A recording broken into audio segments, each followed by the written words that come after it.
School मुख्य फाटकर कांथ भुशुड़ी दुई छात्री मृत्यु।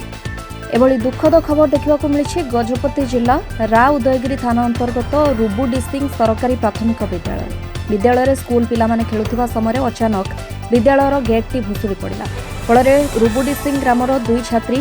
इडंती रईत और अन्य छात्री बेकेन्स रईत मृत्यु होइछि। घटनास्थल में रा उदयगिरी थाना पुलिस पहुंची शव जबत कर पोस्टमार्टम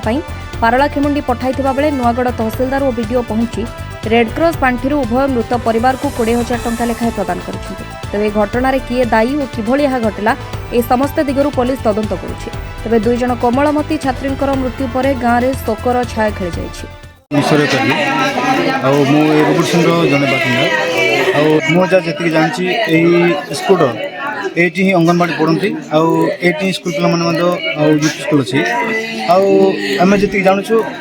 यही गेट्र अवस्था थिला दीर्घ 2 मास होता कांत भांगिकी गेटा भांगिकी पड़ता शिक्षक किसी परामर्श नेले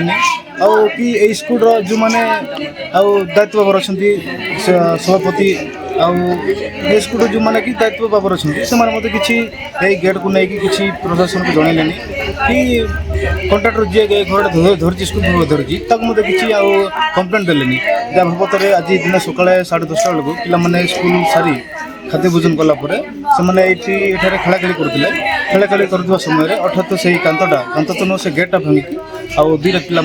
पड़ी मृत्युवरण होती ये आम जानूँ बापा माँ को किसी पिला दुखपाई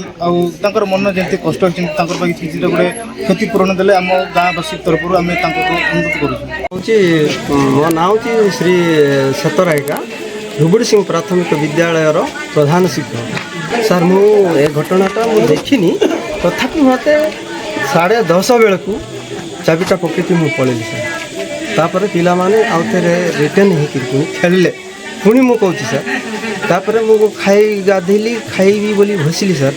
से खबरटा पड़ा सर गेटा भुशुड़ी गला भांगी गला पिला माने रही 11:31 बेलू सर मो पाखे जोड़ा मत फोन करके जनइले से सत कथा कहूँ। गजपति जिला नुआगढ़ जयस्तान रईत रिपोर्ट अभय जोड़ेसा।